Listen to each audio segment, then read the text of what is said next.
역대상 15장 1절에서 16절 말씀 한 절씩 교독하고 마지막 절은 합독하시도록 하겠습니다. 다윗이 다윗성에서 자기를 위하여 궁전을 세우고 또 하나님의 궤를 둘 곳을 마련하고 그것을 위하여 장막을 치고 다윗이 이르되 레위 사람 외에는 하나님의 궤를 맬 수 없나니 이는 여호와께서 그들을 택하사 여호와의 궤를 메고 영원히 그를 섬기게 하셨음이라 하고, 다윗이 이스라엘 온 무리를 예루살렘으로 모으고 여호와의 궤를 그 마련한 곳으로 메어 올리고자 하여 다윗이 아론 자손과 레위 사람을 모으니 그와 자손 중에 지도자 우리엘과 그의 형제가 120명이요 므라리 자손 중에 지도자 아사야와 그의 형제가 220명이요 게르솜 자손 중에 지도자 요엘과 그의 형제가 130명이요 엘리사반 자손 중에 지도자 스마야와 그의 형제가 200명이요 헤브론 자손 중에 지도자 엘리엘과 그의 형제가 80명이요 우시엘 자손 중에 지도자 암미나답과 그의 형제가 102명이라. 다윗이 제사장 사독과 아비아달을 부르고 또 레위 사람 우리엘과 아사야와 요엘과 스마야와 엘리엘과 암미나답을 불러 그들에게 이르되 너희는 레위 사람의 지도자이니 너희와 너희 형제는 몸을 성결하게 하고 내가 마련한 곳으로 이스라엘의 하나님 여호와의 궤를 메어 올리라. 전에는 너희가 매지 아니하였으므로 우리 하나님 여호와께서 우리를 찢으셨으니 이는 우리가 규례대로 그에게 구하지 아니하였음이라 하니 이에 제사장들과 레위 사람들이 이스라엘 하나님 여호와의 궤를 메고 올라가려 하여 몸을 성결하게 하고, 모세가 여호와의 말씀에 따라 명령한 대로 네 자손이 채에 하나님의 궤를 끼어 어깨에 매니라. 함께요. 다윗이 네 사람의 어른들에게 명령하여 그의 형제들을 노래하는 자들로 세우고 비파와 수분과 재금 등의 악기를 울려서 즐거운 소리를 크게 내라 하매. 아멘.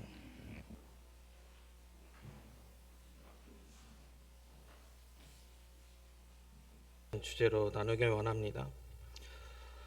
한 나라의 안정은 정치 또 경제와 더불어 법의 올바른 시행에 달려 있습니다. 이스라엘은 명실공히 다윗에 의해서 나라로서의 기초가 세워졌는데요. 다윗이 이스라엘 왕이 되면서 왕국은 외부의 침입으로부터 또 내적으로나 안정되어 갔습니다. 이 다윗은 왕국이 정치적으로 안정되자 왕국을 하나님의 말씀대로 통치하고자 했습니다. 왜냐하면 왕국 자체가 바로 하나님의 것이기 때문입니다. 그래서 다윗은 하나님의 통치의 핵심인 십계명이 기록된 이 언약궤를 다윗성으로 이렇게 모셔오고자 했습니다. 그런데 언약궤를 옮겨오는 과정 중에 문제가 발생했습니다.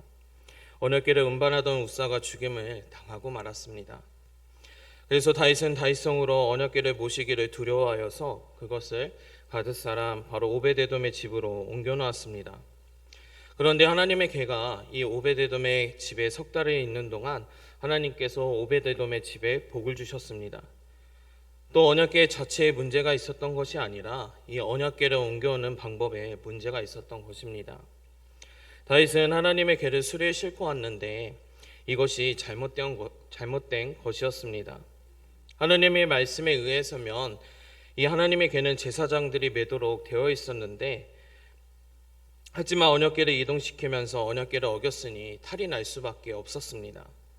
다윗은 후에 이 사실을 깨달았습니다. 그리고 다시 하나님의 궤를 모셔올 계획을 세워서 시행을 합니다. 결국 다윗이 하나님의 궤를 모셔오는 2차 시도는 의 결과는 성공이었습니다. 다윗과 그 백성들은 어떻게 하나님의 궤를 다윗성으로 모셔오는 일에 성공할 수 있었을까요? 첫째로 함께하였습니다. 사랑하는 성도 여러분, 마음을 함께하고 행동을 함께하는 것이 중요합니다. 1절에서 10절 말씀에 보면 언약궤를 모셔오기 위해서 함께한 사람들의 이름과 수가 기록되어 있습니다. 아론의 자손들과 레위 사람들은 모두 함께하였습니다. 그 수가 바로 862명에 이르고 또한 찬양대회에 참여하고 있는 사람들의 수를 합하면 1000명이 넘는 사람들이 하나님의 궤를 옮기기 위해서 동참했습니다. 하나님의 궤는 그 크기가 작습니다. 어찌 보면 몇 사람만 움직여도 충분히 옮길 수 있는 것이었습니다. 그런데 지금 1000명이 넘는 사람들이 그 일에 동참하고 있습니다. 이것은 다윗이 얼마나 그 일을 중요시하고 있는가를 말해주고 있습니다. 그리고 그것을 위해서 많은 준비를 하였다는 것도 말해주고 있습니다. 다윗은 하나님의 궤를 모실 처소를 마련하고 또 장막을 쳤습니다. 그리고 모든 사람들이 함께하기를 원했습니다. 찬양대도 준비했습니다. 또 정성을 다한 준비와 참여 속에서 바로 하나님의 궤는 성공적으로 다윗성에 들어올 수 있었던 것입니다. 사랑하는 성도 여러분, 함께하는 것이 방법입니다. 함께하는 것은 아름다운 것입니다. 함께하는 곳에 하나님의 역사가 나타납니다. 시편 133편 말씀에 보면 보라, 형제가 연합하여 동거함이 어찌 그리 선하고 아름다운고, 머리에 있는 보배로운 기름이 수염 곧 아론의 수염에 흘러서 그의 어깨까지 내린 같고, 헐몬의 이슬이 시온의 산들에 내린 같도다. 거기서 여호와께서 복을 명령하셨나니 곧 영생이로다 라고 말씀하고 있습니다. 하나님께서는 모두 함께 일치된 마음으로 바로 하나가 되는 공동체를 통해서 일하십니다. 여리고성의 기적도 함께하는 이들의 일치된 순종 속에서 일어난 역사였습니다.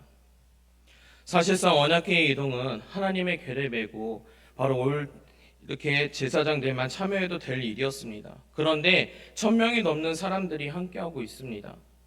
그리고 그들은 각기 자기들의 역할과 또 책임을 다하면서 또 감당하면서 하나님의 궤를 메는 제사장들과 또 동일한 마음으로 그 일에 참여하고 있는 것입니다.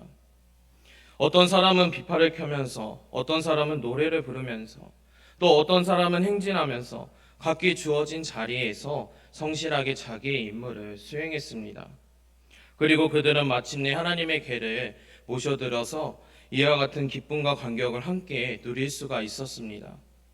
사랑하는 성도 여러분, 함께 수고할 때 기쁨을 누릴 수가 있습니다.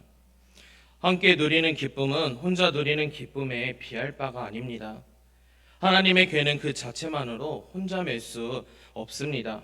그것은 사방에서 채로 들어올리게 되어 있기 때문에 함께 매야 하는 것입니다. 따라서 마치 가마를 매듯 해야 하는 것입니다. 함께 호흡을 맞추어서 개가 넘어지지 않도록 해야만 합니다. 교회는 함께 메고 가는 공동체입니다. 범사의 균형과 호흡을 맞추면서 또 일치와 협동을 통하여서 함께 메고 가는 바로 교회가 건강한 교회입니다. 이런 교회가 바로 성장하는 교회입니다. 사랑하는 성도 여러분, 모든 성도가 함께하면 날마다 부흥하여서 구원받는 사람들이 더해지게 될 것입니다. 우리 옆 사람에게 이렇게 이야기해 보았으면 좋겠습니다. 우리 함께 합시다. 우리 앞뒤로도 한번 해보겠습니다. 우리 함께 합시다. 네. 둘째로는 말씀대로 행하였습니다. 성도는 신앙생활을 잘해야만 합니다. 신앙생활을 잘하는 방법은 바로 하나님의 말씀대로 하는 것입니다. 우리 다 같이 13절 말씀 한번 읽어보도록 하겠습니다. 13절 말씀 시작요. 전에는 너희가 매지 아니하였으므로 우리가 하나님 여호와께서 우리를 찢으셨으니 이는 우리가 규례대로 그에게 구하지 아니하였음이라 하니. 아멘. 하나님의 궤를 모셔오려는 첫 번째 시도가 실패한 것은 궤를 매지 않는 것이 문제였습니다. 첫 시도에서는 소가 끄는 수레를 통해서 이동했습니다. 그런데 궤는 들것이나 또 우마차로 이동하는 것이 아니라 매는 것이 바로 하나님의 규례였습니다. 두 번째 시도에서 성공할 수 있었던 것은 그들이 하나님의 규례대로 행했기 때문입니다. 신앙생활은 무엇이 효과적이냐, 효율적이냐 내세우는 것이 아닙니다. 우리의 상식으로는 궤를 수레에 싣고 끌고 가는 것이 훨씬 효과적이며 효율적인 지혜로운 방법입니다. 그래서 첫 번째로 궤를 옮길 때는 수레를 통해서 이동하고자 했습니다. 그런데 그 결과가 어떠했습니까? 참담했습니다. 어깨에 매는 것은 효과적이지도 않고 지혜로운 방법이 아닙니다. 그러나 그 결과는 성공적이었습니다. 이는 무엇을 말하는 것일까요? 신앙생활은 효과적인 것과 효율적인 것을 따르는 것이 아니라는 것입니다. 하나님의 규례대로 행하는 것이어야만 하는 것입니다. 하나님의 방법은 미련한 것처럼 보여도 가장 지혜로운 것이며 또 이를 통해서 하나님이 기뻐하시고 복 주십니다.